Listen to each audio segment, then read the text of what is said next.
Hey, it's me, Destin. Welcome back to Smarter Every Day. So every year I like to make a video about Not Forgotten, which is a Peruvian orphanage I work with. This year's a little different. I usually make one to update you on the progress of the orphanage, but for the Project for Awesome this year, I want to make a video explaining the entire history of the effort, because a lot of you may not have heard of Not Forgotten, or you don't know the history of how this all happened, so I thought it'd be really cool to put it all in one place. So here we go, a brief history of Not Forgotten. Let's start by understanding the problem. There's a city in Peru called Iquitos. It is the largest city that's inaccessible by land. There's literally no roads in and out. You can only get there via airplane or boat. For whatever reason, in this particular place in the world, there's a lot of abandoned children, most of them boys. There's abuse, neglect, there's addiction. The people that were supposed to care for these children either can't or won't. There's some statistics that say that 1 in 12 children in this area of the world have been abandoned, and that leaves them open to exploitation and abuse. All kinds of things can happen. And so what I want to tell you is how Not Forgotten started to work on this and how it's working today. All right, our story starts in 1978 when a young boy named Gene Idlet was born in Iquitos, Peru. Gene's mother was already abandoned by his father, and Gene escaped the difficulty of life at home with an abusive stepfather by seeking shelter in local churches and such. Gene spent a lot of time on the streets and eventually worked his way to the capital city of Lima, Peru in search of a better life. Fast forward to 2002. A guy named Tyler Fuqua, a young college student, went down to Iquitos, Peru with a church group from North Carolina to visit an orphanage. He hung out with the kids, and when he left and went back home, he wanted to help these kids and let them know that they were not forgotten. Around this time, Gene was working as a police officer in Lima, Peru, and one day he was tasked with clearing out the street boys, or what his superiors referred to as, quote, getting the filth up off the streets. And that didn't sit well with him because Gene remembered what it was like to grow up in the streets of Iquitos, and so he decided at that point in time he was going to help vulnerable children. Didn't really know what that looked like, but he volunteered at a local area there in Lima, which was owned by the same people that had the orphanage in Iquitos that Tyler had went to. So Gene's working in Lima, and then at some point an opening or a need arose over there in Iquitos, and Gene went. So Gene went back to that place in Iquitos and started helping kids there. In 2006, Tyler and Allison, his wife, they went back to Iquitos and they met with Gene and Gene's wife, Patty. They started to develop a relationship and they started identifying key problems that seemed to persist even with the children that were within the care of the orphanage system there.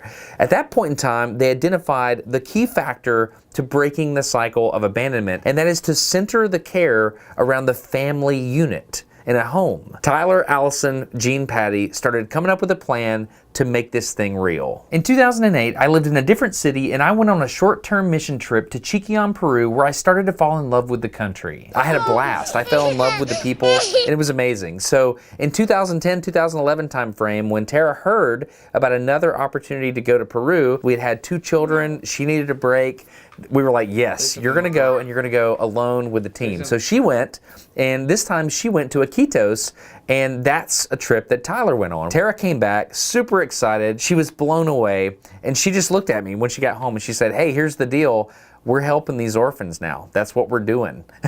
And I was like, yes, ma'am, we are. I've never heard of Iquitos, but we're doing whatever you say. And that's how our involvement started. Tyler came back from that same trip with a different vision. He had identified land that he wanted to purchase to make the orphanage. And so he went and talked to several key individuals and churches and businesses. He secured the money, and then he actually purchased the land, which is where Not Forgotten was going to build its first site. Here you can see some footage of the dirt work being done on the property. And this is when I started asking questions because Tara was telling me all about it. My buddy CJ and I went and met with Tyler at a Chili's, and we sat down and we started talking about this Not Forgotten project. And at this point in time, they had the land, they were pushing dirt, but nothing had been built. So I was really forceful and telling Tyler, something's got to be built. You gotta do something. You gotta put a shovel in the dirt and do something. And so we came up with a silly plan to build a septic tank for what would become the guard shack at the gate. So I decided to go down to Iquitos and work with CJ and Fidel and a crew to build a septic tank, and the whole purpose wasn't really the septic tank. The purpose was to like send out the message of Not Forgotten to everybody that watches Smarter Every Day. That was kind of the goal. For the last week, a buddy of mine named CJ and I have been working on a concrete crew. We're working on a septic tank for an orphanage.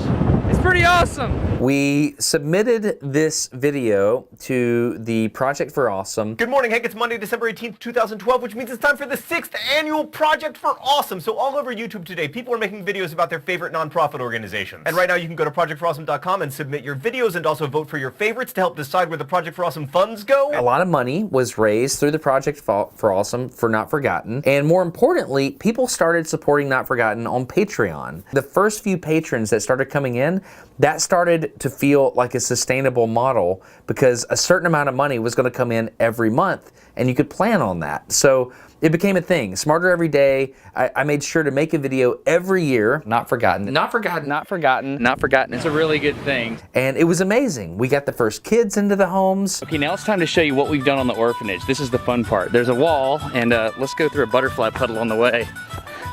Isn't that awesome? Let's go check out what's been built on the orphanage. The families started being established. House parents came and moved into these individual houses, and it was amazing. There was this huge transformation that started happening. For people that had gone to Iquitos quite a bit to visit these orphans, there was this shift that happened. When you would go, they would be like, oh, well, I mean, the people from America are here. It's party time. We're gonna have gifts. We're gonna have parties, stuff like that. But then there was this subtle shift that those of us that had been down there noticed that was amazing. Instead of feeling like, oh, they're here, let's party, it was more like, who are you and why are you visiting my home?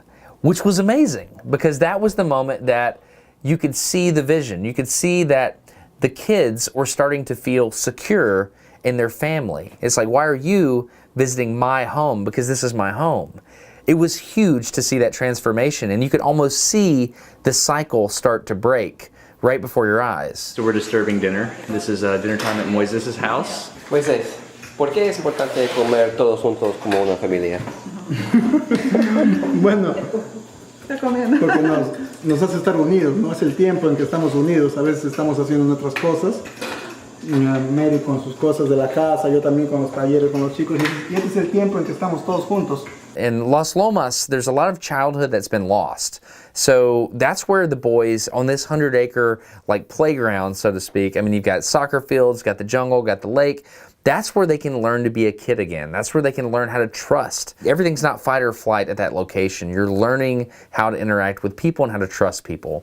But Gene and Patty realize that there's this other thing that needs to happen. There needs to be a transition from childhood to adulthood, and that's when Alporcar was started. That is a facility in the city where the boys are integrated into society. They go to school, they're learning all these different skills and trades and things like that. And when they're ready to go out on their own, they can do it in a more seamless way. So they're two facilities that have two different purposes, but it works together to break the cycle of abandonment.